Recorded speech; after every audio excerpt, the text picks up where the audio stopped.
may not have seen Rayman in years, but with a 2D platformer revival in full swing, now is the perfect time for a comeback. Enter Rayman Origins, a striking side-scrolling adventure. But can it compete with those downloadable indie upstarts?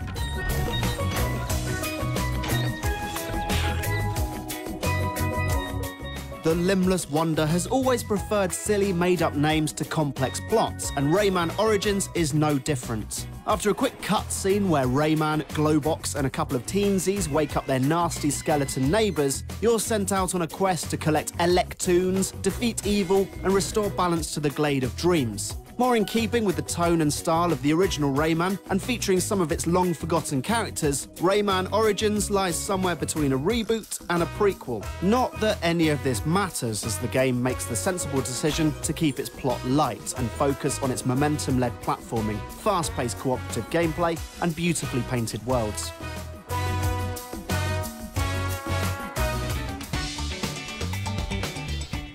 As a platformer, Rayman Origins is a blend of the old and the new.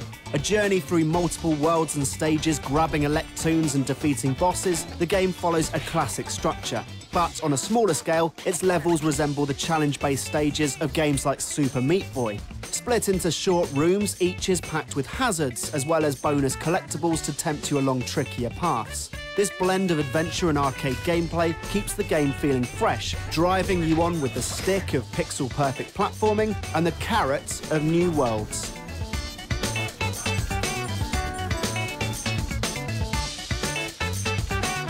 And what worlds they are. Hand-drawn by a small group of artists, they're among the most beautiful two-dimensional environments we have ever seen. From lush, rain-soaked groves to colourful coral reefs, and a fire and ice world that alternates between a hellish Mexican kitchen and fresh citrus icebergs. Equally strong are the characters and enemies, with fluid animation and inventive designs that mimic the colourful chaos of a Saturday morning cartoon.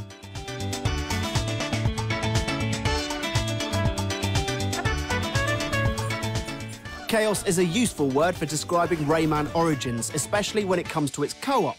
With gameplay for up to 4 players, the game's careful platforming can be transformed into a frantic free-for-all. Co-op allows you to revive a player by popping their floating bubble. This reduces the difficulty of the game, but with the added confusion of 4 players filling the screen, deaths are just as frequent. In fact, unless you have a giant TV, 4-player co-op can prove almost impossible to keep track of.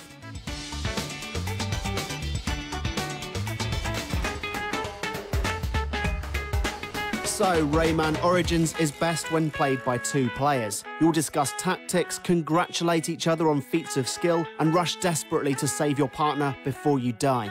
It's clearly the way the game is intended to be played. Offline only, it benefits from the energy generated through sharing a sofa. A rarer joy comes from sharing the sense of wonder that the game evokes, with both players guessing what the game will throw at them next.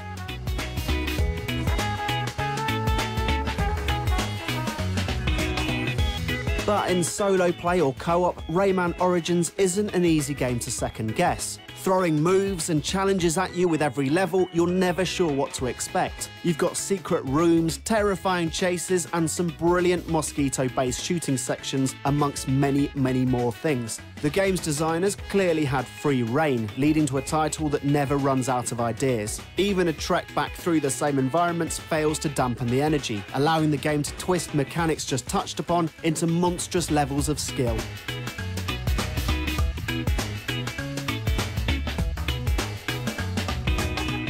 Whether played in madcap co-op or solo play, Rayman Origins is a fantastic experience. Beautifully rendered, progressively designed, this is a better game than any in the series. And by blending this old and new, it's a highlight of a genre returning to full strength.